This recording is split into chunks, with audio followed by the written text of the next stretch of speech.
Assalamualaikum warahmatullahi wabarakatuh.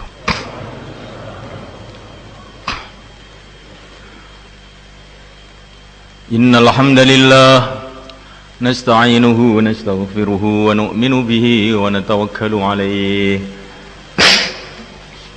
wa na'udzu bihi min shururi anfusina wa min sayyiati a'malina. من يهديه الله فلا مضل له ومن يضلل فلا هادي له أشهد أن لا إله إلا الله وحده لا شريك له وأشهد أن سيدنا ومولانا وحبيبنا محمدا عبده ورسوله اللهم صل وسلم وبارك عليه وعلى آله وأصحابه والتابعين لهم بإحسان إلى يوم الدين أما بعد.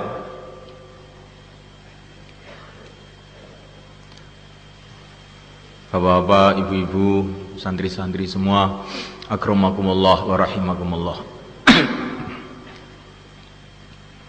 Bapak-bapak, ibu-ibu telah datang dari tempat-tempat yang jauh, tentu dengan pengorbanan-pengorbanan yang besar, bersusah payah, naik kapal, naik bis, pesawat terbang dan lain sebagainya, yang biayanya tidak sedikit. Bahkan ada tadi wali murid dari Kalimantan, dia cerita untuk datang ke sini dengan anaknya, satu rumahnya dijual. Masya Allah. Ini pengorbanan-pengorbanan ini tidak sia-sia. Pengorbanan-pengorbanan ini pasti akan dicatat oleh Allah SWT kalau kita ikhlas, dan akan menjadi asbab kebaikan untuk diri kita dan anak-anak kita. Semoga pengorbanan bapak-bapak, ibu-ibu ini seperti pengorbanan dari ibunya Imam Bukhari radhiyallahu ta'ala anhu.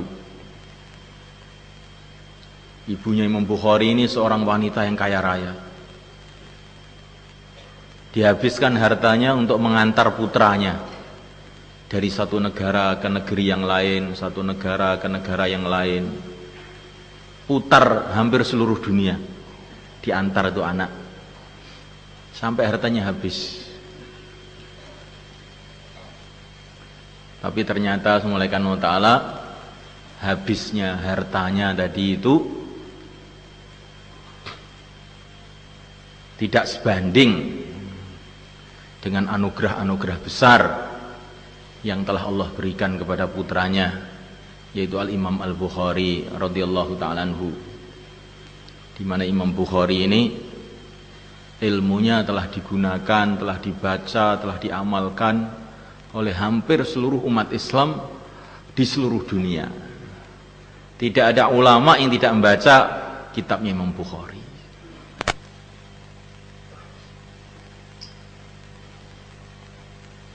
Namuliakan Allah SWT,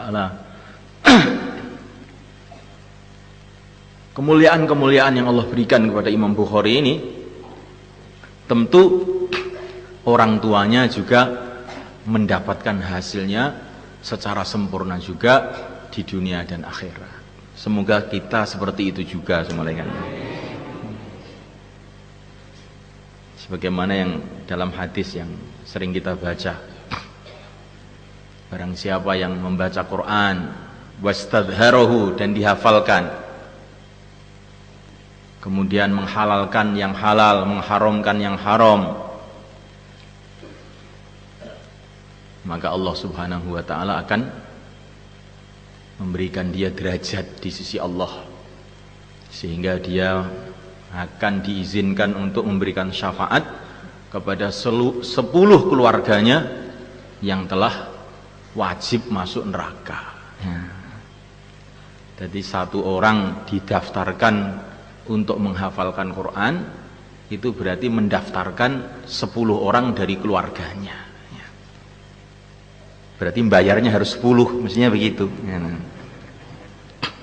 Karena yang didaftarkan itu sebetulnya 10, bukan hanya satu orang. Bagaimana semua kan? Ini guyonan saja yang mulai kan. Nah, nanti sungguh-sungguhan nih. Wah, ini di Temboro sekarang daftarkan satu orang harus bayarnya 10. Wah, gawat ini nanti. Kalau bapak-bapak pahamnya begitu itu ya terserah ya.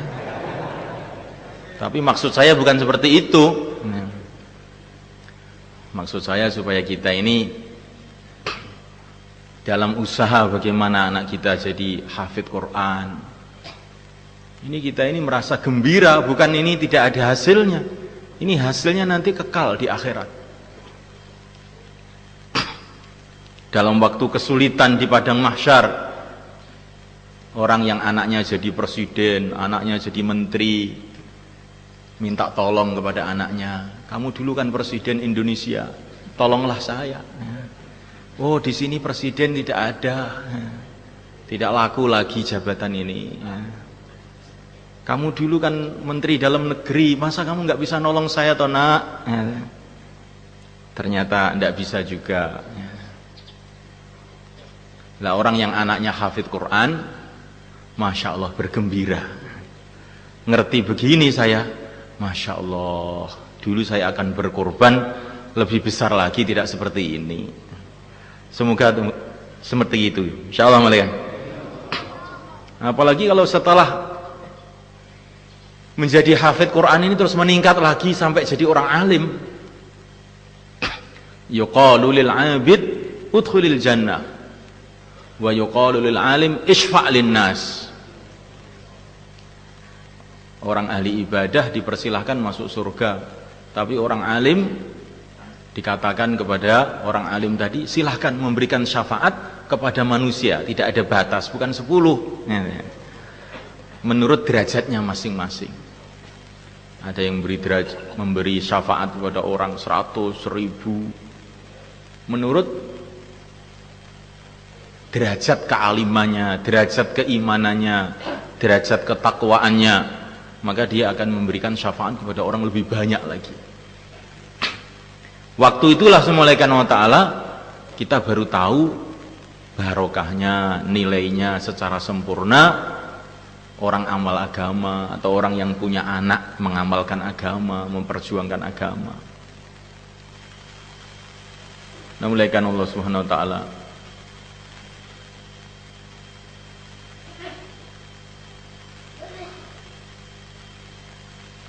Maka bapak-bapak, ibu-ibu yang kami muliakan, untuk supaya anak-anak kita ini berhasil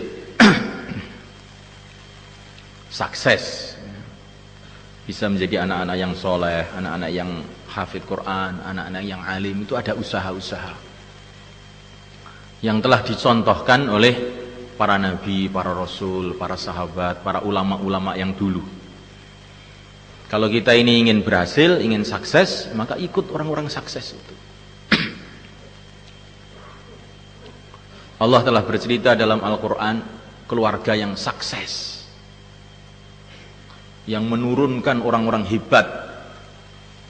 Di antaranya adalah keluarga Ibrahim alaihissalam. Keluarga Ibrahim alaihissalam. Keluarga Ibrahim ini punya anak 2, jadi nabi semua, Ismail dan Ishak alaihissalam. Kemudian punya cucu jadi nabi lagi, yaitu Yakub alaihissalam. Punya buyut jadi nabi lagi, yaitu Yusuf alaihissalam. Seluruh nabi-nabi yang ada dalam Al-Quran kebanyakannya itu dari keluarga Ibrahim alaihissalam. Dan umat ini semulaikan, umat ini dikasih nama oleh Allah SWT sebagai anak cucu Ibrahim. Wajahidu fillahi haqqa jihadih huwa istabakum wa ma ja'ala alaikum fid dini min haraj millata abikum Ibrahim. Jadi kita ini diakui oleh Allah sebagai anak-anaknya Ibrahim. Ibrahim itu ayah kita. Millata abikum Ibrahim, agama ayah kamu yaitu Ibrahim. Ini maknanya apa? Supaya kita ini meniru suasana keluarga Ibrahim ini, sehingga nanti anak-anak kita, cucu-cucu kita, buyut-buyut kita menjadi orang-orang yang baik, menjadi pejuang-pejuang. Nah, mulai Allah Ta'ala, ciri khas keluarga Ibrahim itu apa? Di antaranya ciri khasnya semuanya korban untuk agama habis-habisan. Ayahnya korban untuk agama sampai dibakar oleh Namrud. Ibunya korban untuk agama, rela ditinggal di tengah-tengah padang pasir, kering kerontang, nggak ada teman, yaitu Siti Hajar alaihissalatu wassalam. Sampai beliau kehausan, kelaparan, lari-lari dari Safa Marwa.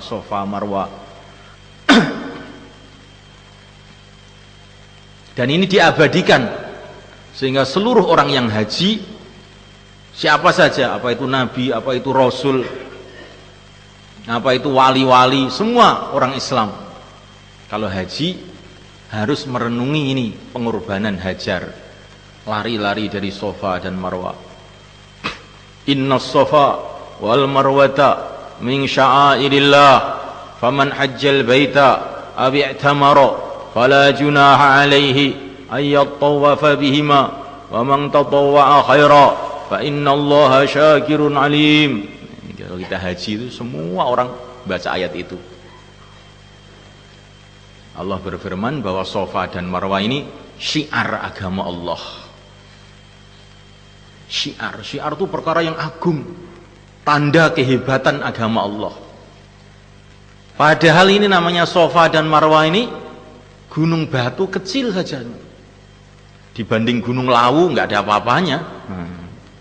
Gunung Lawu itu ada sarangannya, telaga Sarangan, yang airnya begitu jernih, pohon-pohonnya begitu rindang, hijau royo-royo, sehingga orang-orang banyak datang ke sana melihat keindahan Gunung Lawu.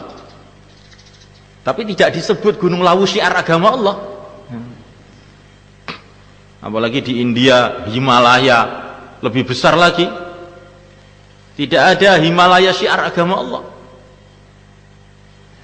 Tapi Gunung Safa dan Marwah yang kecil nih, dan nggak ada tumbuh-tumbuhannya sama sekali, dikatakan syiar agama Allah. Kenapa saya mulaikan? Karena disitulah tempat pengorbanan seorang wanita yang dicintai oleh Allah, yaitu Siti Hajar alaihissalatu wassalam. Kayak begitu, korban, ayahnya korban, ibunya korban, anaknya juga korban juga, anaknya korban juga, sehingga siap disembelih untuk agama Allah. Sekarang di pesantren kita ini ada ujian ibtidaiyah, tsanawiyah, aliyah, dauratul hadis, ujian tahfidzul Quran. Tapi keluarga Ibrahim ini ada ujiannya yang lebih berat. Ini ujian ibtidaiyahnya, apakah kamu siap disembelih atau tidak anakku. Nah, ini ujian ibtidaiyahnya. Dan lulus, muridnya cuma satu tapi lulus. Ini Al-Fatah ini muridnya ini Masya Allah banyak ya. Kalau dalam ujian-ujian keilmuan, alhamdulillah banyak juga yang lulus. Tapi kalau diuji siap disembelih atau tidak, ini nggak tahu apa ada yang lulus apa enggak gitu. Bagaimana santri-santri ini? Baru 3 tahun Pak Kiai, saya tidak betah Pak Kiai, rindu sama ibu saya. Bagaimana ini mau lulus seperti ini? Jadi senamulaikan Allah Ta'ala, untuk supaya keluarga kita ini diberkati oleh Allah sebagaimana keluarga Ibrahim, Itu ciri khasnya itu semua kurban untuk agama. Ayahnya kurban, ibunya kurban, anaknya juga kurban. Nah, mulai karena ta'ala Ismail alaihissalam yang akan dicalonkan oleh Allah untuk jadi kakeknya Sayyidul Anbiya, baginda Muhammad alaihissalam, itu dipondokkan oleh Nabi Ibrahim, itu dipondokkan di tempat yang kering kerontang di Makkah Al-Mukarramah. Asalnya beliau ini di sana, di Ardul Kan'an, di kota besar dekat sungai, tanah yang subur. Tetapi karena ini mau dicalonkan untuk jadi pejuang, dipindah ke tempat yang kering kerontang, yang sulit, supaya mentalnya itu kuat. Maka begitu, anak-anak kita ini belajar di pesantren ini bukan hanya belajar ilmu, tapi belajar kesabaran, belajar ketabahan. Maka tentu di pesantren ini suasananya tidak seenak di rumah. Maka orang-orang tua di pesantren ini membatasi santri-santri kalau pulang paling lama itu 1 bulan saja, yaitu waktu Syawal, 15 Syawal harus sampai sini. Kenapa? Nanti kalau lama-lama kaenaan di rumah itu, kaenaan nggak mau pulang lagi, nggak mau balik ngaji lagi. Maka anak kita ini harus kita siapkan bagaimana dia ini mampu duduk di tengah-tengah padang pasir seperti Ismail alaihissalam. Nanti supaya jadi hebat. Tangisannya saja menurunkan malaikat Jibril. Ini Ismail ketika nangis ngoe. Ini bukan nangis biasa, nangis karena kehausan, kelaparan, karena agama. Karena ikut perintah Nabi Ibrahim, maka beliau kelaparan, kehausan waktu masih bayi. Hanya Jibril turun dari langit, ngeduk sumur Zam-Zam, dikeluarkanlah air Zam-Zam. Karena barokahnya ini pengorbanan keluarga Ibrahim alaihissalam. Pengorbanan ini kelihatannya pahit, tapi hasilnya mereka. Berapa pengorbanan ibunya Imam Bukhari, tapi hasilnya kayak apa?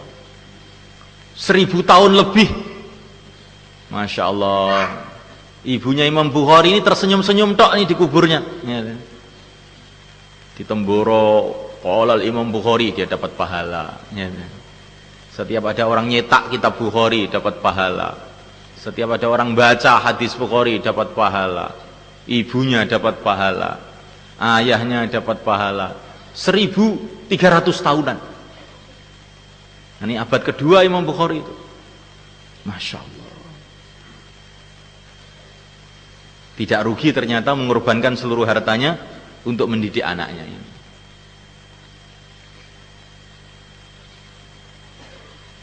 Nah, mulai kan Allah Ta'ala, itu ciri khas kehidupan keluarga Ibrahim, pengorbanan. Kemudian yang kedua, saya mulai kan, keluarga Ibrahim ini senengannya itu khidmat. Ibrahim itu terkenal di kalangan para nabi paling seneng khidmat tamu. Paling seneng khidmat tamu. Maka Nabi mengatakan, kalau orang tidak mau ikram tamu, bukan termasuk golongan saya, dan bukan pula termasuk golongannya Ibrahim. Karena Nabi Ibrahim terkenal paling seneng khidmat tamu. Beliau ini tidak bisa makan kalau belum ada tamu. Kalau nggak ada tamu, beliau mencari tamu, pergi kemana-mana. Kalau sudah dapat tamu baru bisa makan. Ini makan sendirian tuh nggak bisa. Nah, ternyata ini sifat Ibrahim yang demikian ini dimiliki juga oleh istrinya yang namanya Sarah. Masya Allah, diceritakan dalam Al-Quran, begitu ada tamu, Nabi Ibrahim langsung nemui istrinya. Ternyata Masya Allah, istrinya sudah siap dengan makanan yang paling lezat. Bi'ajlin hanir, anak sapi yang dipanggang. Namanya pedet. Tapi sudah dipanggang. Di Temboro ini banyak pedet juga, tapi nggak dipanggang. Lari-lari terus. Pedet yang dipanggang. Maka di tengah-tengah istrinya khidmat, dapat berita gembira dari Jibril alaihissalam. Fabasyarnaha bi ghulamin alim. Diberi kabar gembira bahwa akan dikasih anak yang alim. Padahal ini belum hamil, anaknya belum lahir, tapi sudah dikasih ijazah duluan. Anaknya akan alim. Jadi anak alim itu bukan dimulai dari pesantren sebetulnya. Dimulai dari amalan-amalan kita sebelum punya anak.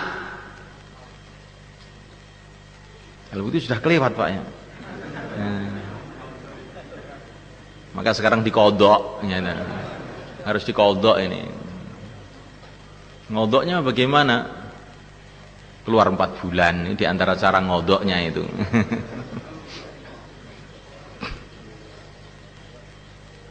Jadi anak belum lahir sudah dikasih tahu ini anak ini mau alim.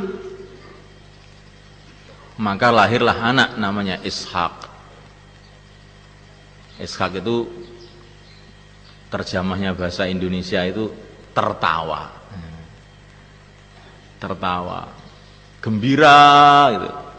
Anak ini belum lahir kok sudah alim, gembira ibunya ini. Sehingga dikasih nama Ishak. Namulakan wa ta'ala, ini diantara ciri khas keluarga Ibrahim, korban untuk agama, suka khidmat.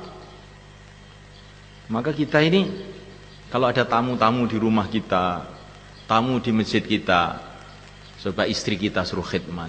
Niatnya, ya Allah, saya khidmat tamu, jadikanlah khidmat tamu ini barokahnya untuk anak saya yang sedang di pesantren, jadikanlah dia menggembirakan saya jadi orang alim, jadi pejuang, jadi orang yang dekat pada Allah. Bagaimana malaikat? Punya anak alim itu mahal malaikat. Masya Allah. Tidak bisa main-main. Kita perlu pengorbanan-pengorbanan. Terus diantara ciri khas keluarga Ibrahim malaikat, juga beliau ini banyak doa untuk anak cucu. Kadang-kadang wali murid ini Masya Allah sudah sedih melihat anaknya yang tidak istiqomah, yang nakal, ini sedih sehingga mengeluh. Semua orang dilapuri, bagaimana Pak Kiai, bagaimana Ustadz, anak saya ini kok sulit sekali. Semua orang sedih, dia mundar-mandir ke sana kemari mengeluh. Tapi kalau malam tidur saja. Bagaimana malaikat? Ini untuk jadi anak yang alim itu perlu pengorbanan malaikat. Di antara pengorbanan kita harus malam itu banyak doa. Berapa kali? Sebanyak-banyaknya. Innallaha yuhibbul mulhina fid du'a. Ya, Allah Subhanahu wa taala suka dengan orang yang doa itu diulang-ulang terus, belum berhasil doa aja terus. Akhirnya diterima juga oleh Allah. Ya Allah, jadikanlah anak saya ini menjadi orang alim yang bermanfaat, yang akan menyebarkan agama di seluruh alam. Ya Allah, terus begitu diulang-ulang 1000 kali, 2000 kali, 3000 kali. Nanti satu saat pasti Allah akan tampakkan hasilnya. Doa jangan juga tidak cukup sekali Pak. Kita kadang-kadang iya banyak doa lah Pak, saya ini sudah doa kok. Doa 5 menit tidur, doa 5 menit tidur. Nah, mulaikan Allah SWT untuk supaya doa kita diterima perlu ilhah, terus menerus doa. Karena Allah SWT itu ingin melihat kesungguhan kita itu seberapa. Itu Imam Bukhari waktu kecil sakit buta, kena cacar, matanya kena cacar, buta. Ibunya doa tiap malam, nangis tiap malam. Maka Masya Allah, kekuatan doanya seorang ibu, anak yang sudah buta itu. Imam Bukhari tiba-tiba ngipi jumpa Nabi Ibrahim. Maka Nabi Ibrahim mengatakan kurang lebihnya, berkat doanya ibu kamu, mata kamu disembuhkan oleh Allah. Bangun tidur sudah melek lagi. Di doanya ibu itu penting. Jangan cita-citanya anaknya hafid Quran, jadi orang alim, anaknya supaya jadi wali, tapi ibunya nonton TV terus. Nah, ini namanya ngalor ngidul, ini nggak cocok ini. Antara cita-citanya dengan amalannya ini nggak cocok blas gitu. Ya bagaimana ini? Ya, seperti orang berdoa ya, dan cita-citanya ini ingin ke Surabaya, tapi dia berjalan ke barat terus. Cita-citanya ingin ke Surabaya kok melakoni ngulon terus, ya apa ya? Cita-cita ingin ke Surabaya, berjalan ke barat terus. Maksudnya dari sini loh. Ya memang kalau orang Sulawesi harus berjalan ke barat terus ke Surabaya. Ya. Orang sini ingin ke Surabaya harus ke timur bukan ke barat. Akhirnya sampai Jakarta. Setelah sampai Jakarta menyesal. Saya ini cita-cita saya ingin sampai Surabaya. Dan saya juga sudah banyak doa untuk sampai ke Surabaya. Tapi kok nyatanya sampai Jakarta. Nah ceritanya bagaimana tuh Pak? Ya saya ini ya doa terus, tapi saya berjalannya ke barat terus. Itu sama dengan kita ini punya cita-cita anak yang soleh, anak alim, anak pejuang. Tapi amalan kita ini tidak kita sesuaikan dengan cita-cita kita. Maka ini perlu dalam majelis yang mulia ini kita menyesuaikan diri dengan cita-cita kita ini. Ini menunjukkan bahwa kita ini bersungguh-sungguh. Kalau kita bersungguh-sungguh doa betul mereka, satu saat pasti Allah tampakkan. Al Imam As-Suyuti radhiyallahu ta'ala anhu mereka, itu beliau punya anak. Ini anaknya semua alim semua, kecuali satu ini agak nakal. Padahal Imam Suyuti ini ulama besar yang ngarang kitab tafsir Jalalain. Dan banyak sekali kitab-kitab yang dikarang oleh Imam Suyuti. Tingkat kewaliannya Imam Suyuti itu sampai beliau ini sering berjumpa Nabi itu dalam keadaan berjaga, lek-lekan, melek. Ya. Sampai beliau ini bisa bertanya kepada Nabi, hadis ini sahih apa dhaif? Ya. Tingkat kewaliannya itu sampai kayak begitu, tapi diuji oleh Allah punya anak itu nakal. Maka beliau sudah berdoa sampai tiap malam nangis gara-gara anaknya ini. Begitu doa sudah sampai puncaknya doa, beliau menangis depan Allah, ya Allah, betul-betul saya ini tidak mampu mendidik anak saya. Hanya Engkau saja yang aku harapkan. Ya Allah, bila anak ini masih bisa diperbaiki, panjangkan umurnya. Kalau tidak, matikan saja ya Allah. Sampai kayak begitu. Setelah didoain malam-malam begitu, pagi-pagi tahu-tahu anaknya malah hilang. Ya. Dicari-cari nggak ketemu. Loh kok malah hilang didoain? Ya. Masya Allah. Dicari bertahun-tahun nggak ketemu. Setelah beberapa tahun mulai kan tahu-tahu datang. Ternyata dia ini minggat ke Maghrib sana, ke Maroko sana, belajar di sana. Pulang-pulang sudah jadi orang alim. Dan ini yang ajib itu, cerita ini ditulis oleh para ulama, ditempelkan di kuburannya Imam Suyuti di Mesir sana. Bagi untuk pelajaran buat wali murid yang anaknya agak nakal gitu. Ndungone kurang. Ndungone kurang. Kalau doanya itu sungguh-sungguh terus-menerus. Nabi mengatakan di antara doa yang makbul adalah doa orang tua untuk anaknya. Makanya saya ini kalau ada orang tua bilang saya sudah doa tapi anak saya tetap nakal, itu nggak percaya saya. Saya lebih percaya kepada Nabi daripada kepada kamu. Wong Nabi mengatakan doanya orang tua itu makbul kok. Kok kamu katanya sudah doa nggak makbul? Mesti kamu ini belum doa. Atau doa tapi nggak sungguh-sungguh. Doa sebentar terus tidur. Doanya nggak sungguh-sungguh. Bagaimana semuanya kan? Maka kita banyak doa. Ini perkara yang penting, doa. Buat amalan-amalan khusus untuk anaknya, amalan-amalan khusus untuk anaknya. Seperti ceritanya ayahnya Imam Ghazali. Bagaimana beliau ini orang awam, tapi anaknya semua jadi ulama-ulama besar semua, jadi aulia semua. Ini ayahnya Imam Ghazali.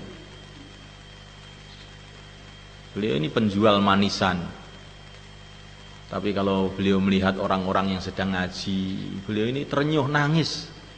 Ya Allah, jadikanlah anak saya nanti jadi orang-orang alim, ya Allah. Bukan hanya doa saja, manisannya enggak jadi dijual, dibagi-bagi sama orang-orang yang ngaji itu.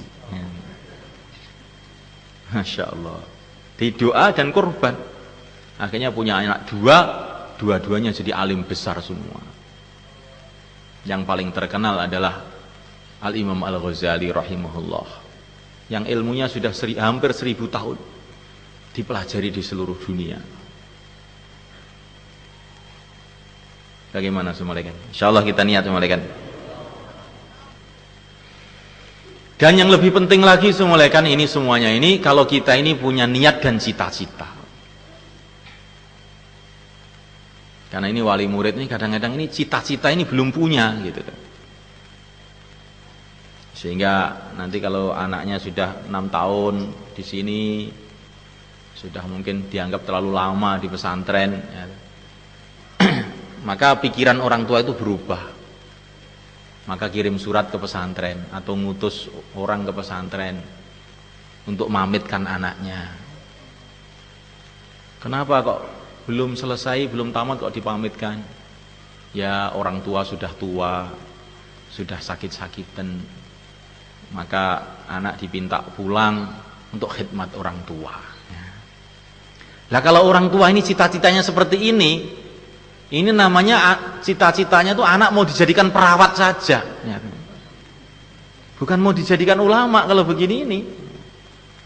Lah bagaimana bisa jadi ulama wong cita-citanya itu anaknya untuk jadi perawat. Maka kita ini harus punya cita-cita. Seperti cita-citanya ibunya Maryam. Ibunya Maryam punya cita-cita, diceritakan dalam Al-Quran. Cita-citanya anaknya untuk agama, untuk jadi pejuang. Idh qalat imra'atu Imran Rabbi inni nadartu laka ma fi batni muharrara. Masya Allah. Saya bernadar, hai Tuhanku, anak saya yang di perutku ini muharrar, saya bebaskan dari segala urusan, hanya untuk agama saja. Biar saya sakit-sakitan nggak apa-apa, biar anak ngaji terus. Biar saya kesulitan di rumah nggak apa-apa, biar anak saya ngaji terus, biar jadi orang alim. Daripada khidmat di dunia paling setahun 2 tahun, biar nanti dia khidmat di surga saja. Memberikan syafaat di pintu surga. Bagaimana semuanya? Ini penting nih, terutama nggih tiang-tiang sing selak Magetan, Bangsa Bluro, Wijonegoro, Ngawi, nggih, Medion biasane ngoten niku biasane niku, ngeten. Mun dangu lho Pak Kiai. 5 tahun ngeten. Kayak kula niki nggih reneng sing melok ngancani niku lho ngendus ngeten. Sapi ini nggih mboten sing ngopeni, wong pelaosan ngeten.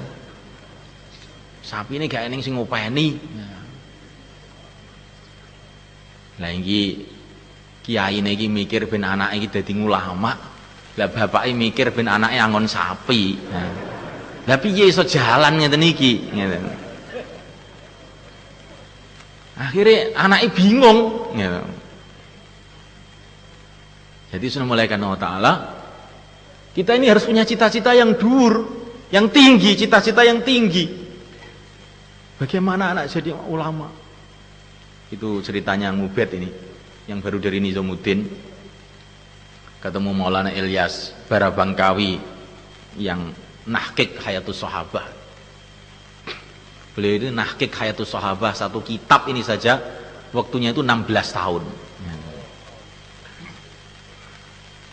Beliau ini cerita, Masya Allah, saya ini bersyukur kepada Allah.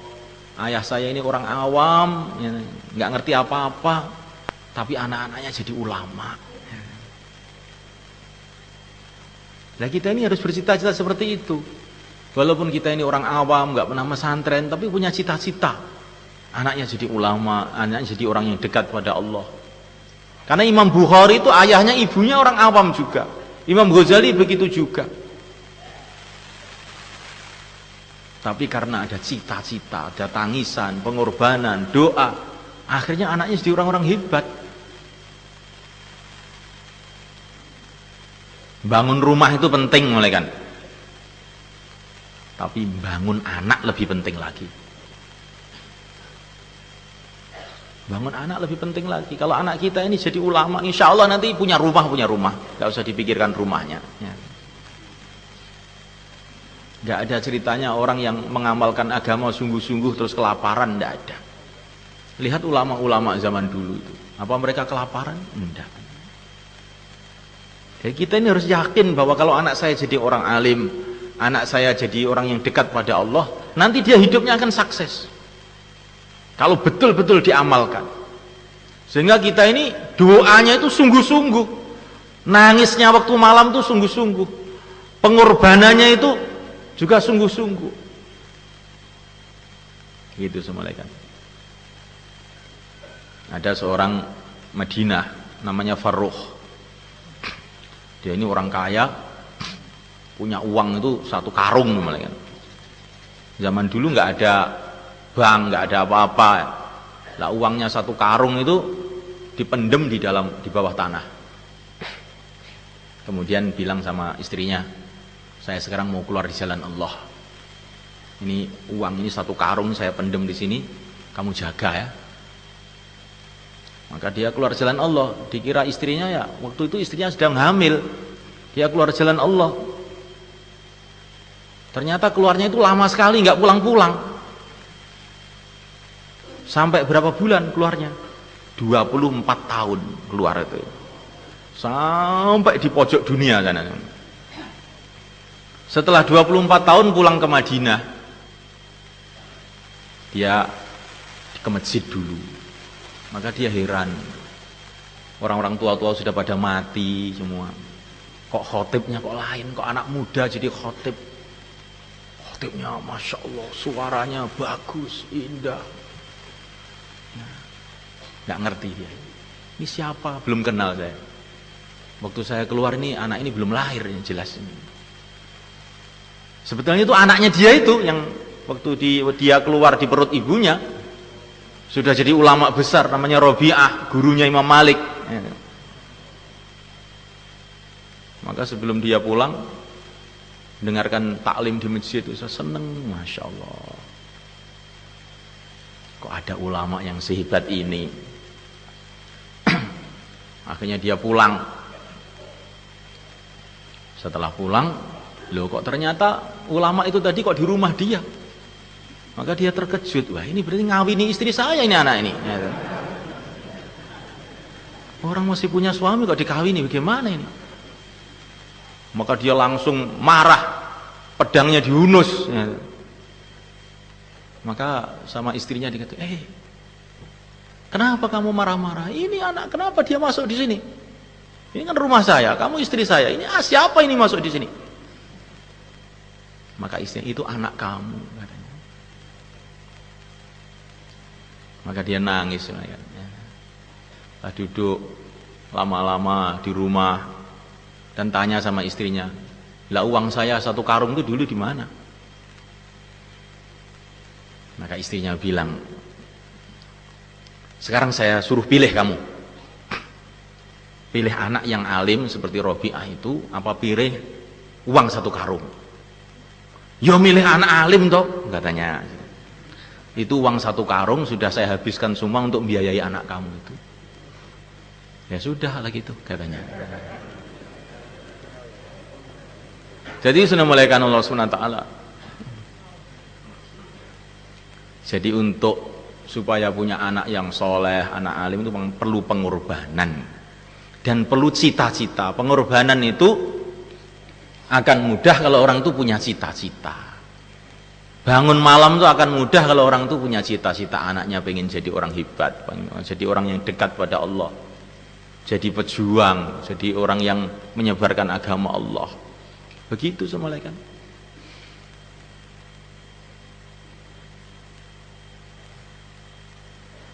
Tetapi dengan doanya orang-orang jauh, katanya Nabi, di antara doa yang makbul adalah doanya orang jauh kepada saudaranya yang jauh. Da'ul li akhihi fi dhuhril ghaib. Bapak yang dari Sulawesi, yang dari Aceh, yang dari Maluku, disempatkan pada waktu malam doa supaya usaha-usaha di sini dimudahkan, maka nanti pengalaman itu ada aja, jalan keluarnya itu ada saja. Jadi ini kita cerita mengenai hal-hal ini bukan maksudnya mengeluh kepada bapak-bapak, bukan, tapi untuk minta doa saja. Kita punya pengalaman kalau orang itu banyak doa, ada aja jalan keluar itu. Ada aja jalan keluar. Belum pernah ada cerita orang doa terus tidak ada jalan keluar. Walam akum bidu'aika rabbi syaqiyya, kata Nabi Zakaria. Belum pernah saya ini celaka padahal saya ini doa. Dan ini cerita Nabi Zakaria dalam Quran ini juga pantas kita renungi bagi orang-orang yang ingin punya anak yang soleh. Dzikru rahmati rabbika abdahu Zakaria. Ini ada surat diceritakan dalam Al-Quran untuk bercerita mengenai rahmat Allah kepada Nabi Zakaria.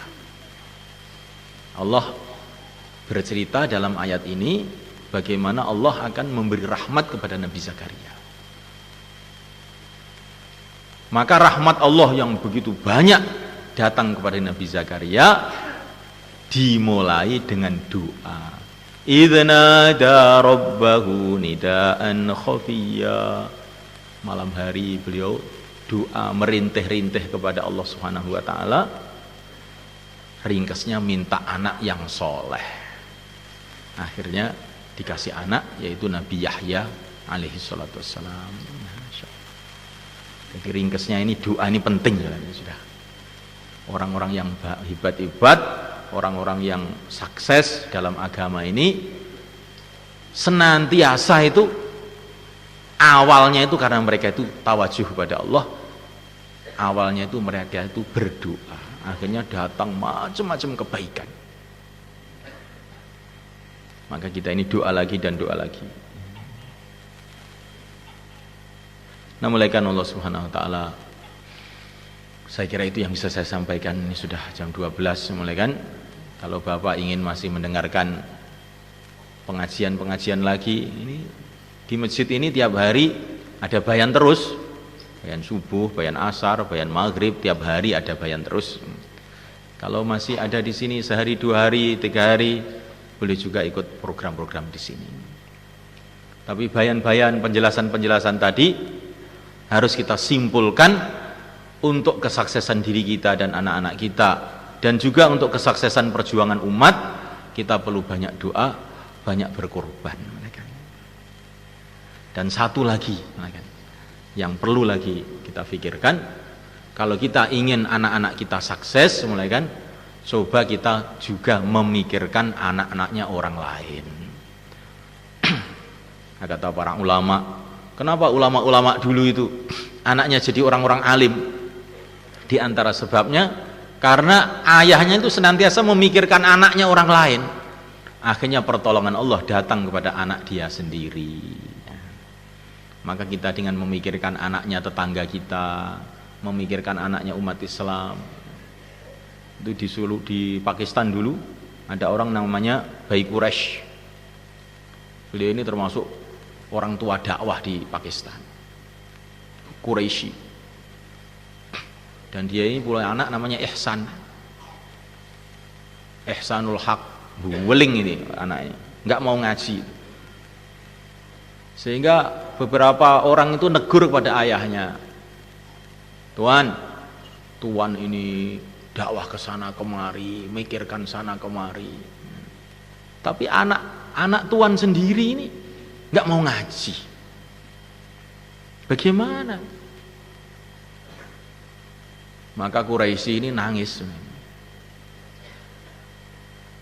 Saya tiap hari memikirkan anaknya orang Islam supaya jadi baik. Tidak mungkin anak saya tidak dibaiki oleh Allah. Tidak mungkin anak saya tidak ditolong oleh Allah.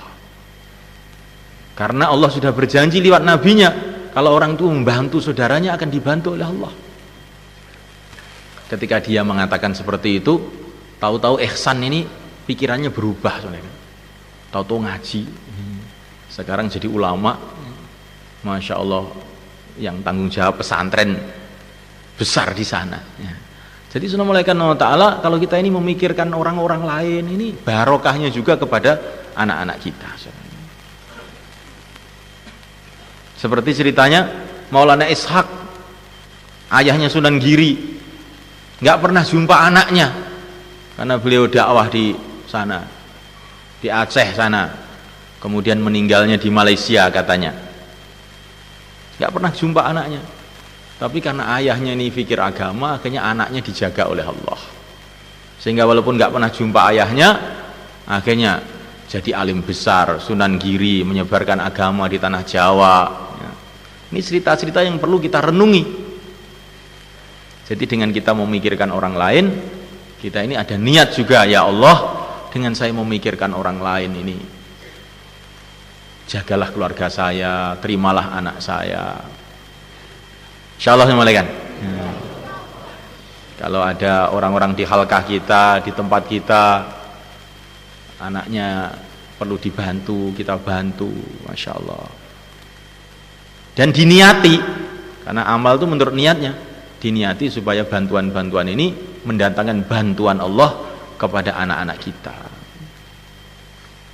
Seorang anaknya berangkat ke pesantren, masya Allah, ya. Di tengah laut naik kapal, tiba-tiba ada badai, maka ayahnya yang di rumah itu merasa resah, ada apa ini? Maka dia langsung ngambil uang, keluar ke rumah, diberikan fakir miskin, sambil dia berdoa, ya Allah, ini uang sedekah, niat saya supaya anak saya ini selamat. Maka tiba-tiba langsung ada suara dalam kapal itu, sedekah ayah kamu sudah diterima. Nah, akhirnya langsung reda itu angin, malaikat. Jadi kalau hati kita ini resah, kok saya ini ingat terus anak saya, ada apa ini, cepat-cepat sedekah, insyaallah malaikat. Karena sedekah itu tadfa'ul bala, nolak bala. Ya Allah, dengan sedekah ini jagalah anak saya. Kemarin itu ada seorang pejabat datang ke saya, Pak, saya ini banyak fitnah, Pak, saya ini difitnah begini, fitnah begini, fitnah gini, padahal saya ini tidak. Bagaimana ini? Jalan keluarnya bagaimana? Maka saya bilang, tiap habis sholat subuh kamu sedekah, dan tidak boleh kamu wakilkan siapa-siapa, sedekah sendiri. Niatnya supaya nolak bala. Baru beberapa hari laporan, alhamdulillah selamat Pak, saya nggak jadi dituntut. Barokah sedekah. Jadi kalau orang tuh banyak musibah itu biasanya ini sedekahnya kurang, biasanya begitu. Makanya perbanyak sedekah. Insyaallah malaikat. Sedekah ini perkara penting. Kemarin tuh ada orang Jakarta datang sama saya. Ini ceritanya, Pak, anak saya bedal. Apa tahu bedal? Lari. Lah kenapa lari? Pokoknya dia ini mau kawin sama seorang perempuan, padahal perempuan ini sudah tua juga, nggak tahu kenapa dia ini. Mumet saya nggak bisa dinasihati lagi. Maka saya bilang sodakoh. Langsung dia ini beli kambing berapa, sembelih untuk makan jamaah waktu bareng-bareng. Baru besoknya sudah laporan, sudah pulang nggak jadi kawin, Pak. Masya Allah. Jadi anak nakal itu ternyata ini diantara sebabnya kurang sodakoh, diantaranya itu. Diantaranya loh malaikat. Ini banyak pengalaman saya begini-begini ini dengan sodakoh itu. Banyak masalah-masalah itu jadi selesai dengan sodakoh. Jadi doa, kurban, sodakoh, memikirkan orang lain, ini semuanya mulai kan termasuk dalam hal itu adalah dakwah. Maka ini semua barokahnya ini akan sampai kepada anak-anak kita, cucu-cucu kita, insyaallah. Kurang lebihnya kami minta maaf semuanya. Kita sekarang doa sama-sama, semoga majlis kita ini diterima oleh Allah. Al-Fatihah. A'udzubillahi minasyaitonir rajim.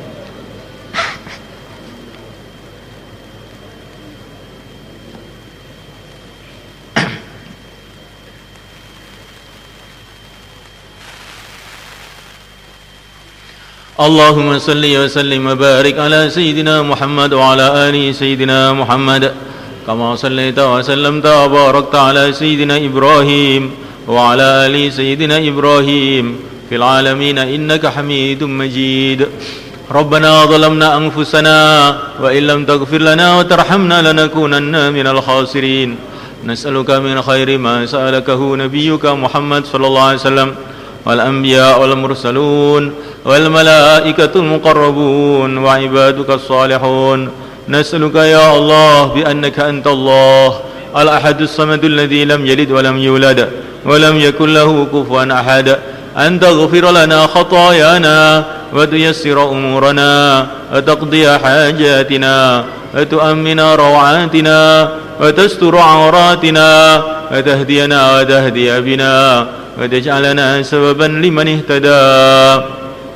ربنا هب لنا من أزواجنا وذرياتنا قرة أعين واجعلنا للمتقين إماما واجعلنا للمتقين إماما واجعلنا للمتقين إماما واجعلنا للمتقين إماما واجعلنا للمتقين إماما. ربنا هب لنا من أزواجنا وذرياتنا قرة أعين واجعلنا للمتقين إماما واجعلنا للمتقين إماما واجعلنا للمتقين إماما. ربنا وآتنا ما وعدتنا على رسلك ولا تخزنا يوم القيامة إنك لا تخلف الميعاد.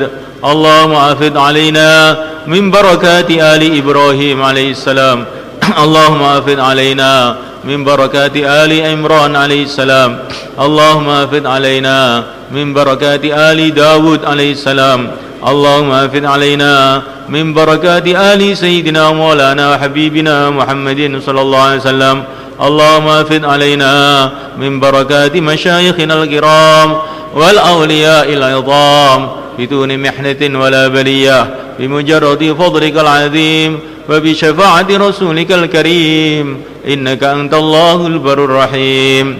Ya Allah, ampunilah kami ya Allah, ampunilah kedua orang tua kami ya Allah, ampunilah ahli keluarga kami ya Allah, teman-teman seperjuangan kami ya Allah, santri-santri kami ya Allah, dan umat Islam di seluruh alam ya Allah. Ya Allah, jadikanlah keluarga kami ya Allah, berkatilah keluarga kami ya Allah, sebagaimana Engkau telah memberkati keluarga Ibrahim alaihi salatu wassalam, sebagaimana Engkau telah memberkati keluarga Imran alaihi salatu wassalam. Ya Allah, berkatilah keluarga kami ya Allah, sebagaimana Engkau telah memberkati keluarga junjungan kita yang mulia baginda Muhammad sallallahu alaihi wasallam. Ya Allah, berkatilah kami ya Allah, berkatilah keluarga kami ya Allah, berkatilah kampung kami ya Allah, berkatilah masjid kami ya Allah, sebagaimana Engkau telah memberkati hamba-hambamu yang Engkau ridhai ya Allah, hamba-hambamu yang Engkau cintai ya Allah. Ya Allah, berikanlah kepada kami ya Allah dan anak-anak kami ya Allah iman yang sempurna ya Allah, yakin yang mantap ya Allah, akhlak dan budi pekerti yang mulia ya Allah, rizki yang halal yang barakah ya Allah, kefahaman kepada agamamu ya Allah, dan kepada perjuangan agamamu ya Allah. Ya Allah, turunkanlah hidayat di seluruh alam ya Allah, mudahkanlah hidayat di seluruh alam ya Allah, kekalkanlah hidayat di seluruh alam ya Allah. Ya Allah, jadikanlah kami semua sebab hidayat seluruh alam ya Allah. Ya Allah, jadikanlah pertemuan kami ini ya Allah pertemuan yang penuh dengan berkah ya Allah. Jadikanlah perpisahan kami ya Allah perpisahan yang penuh dengan rahmat ya Allah, perpisahan yang penuh dengan rahmat ya Allah.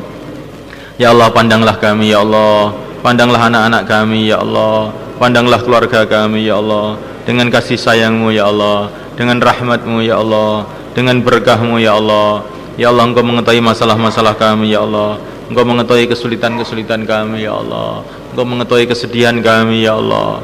Ya Allah, mudahkanlah urusan-urusan kami ya Allah, selesaikanlah masalah-masalah kami ya Allah, bayarlah hutang-hutang kami ya Allah.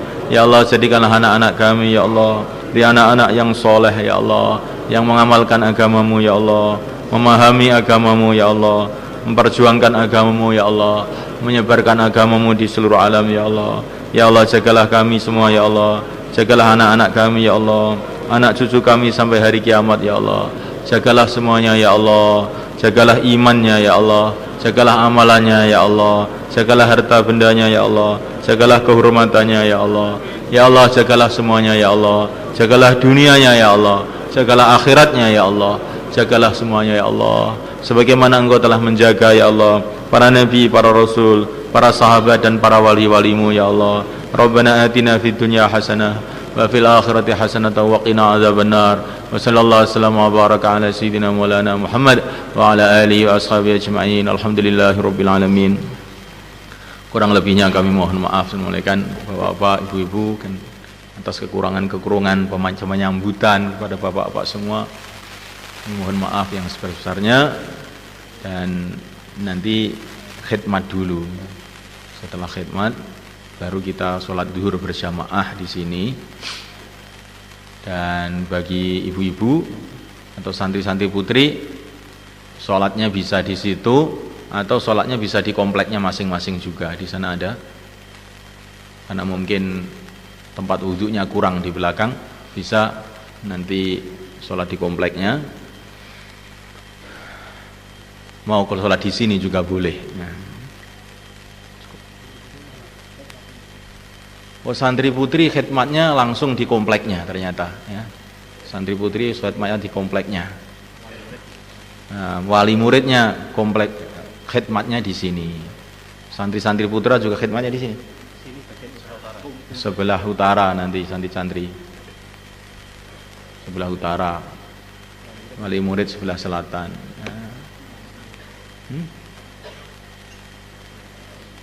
Nanti Pak Mamun biar mengilankan yang jelas. Kami mohon maaf, jazakumullah.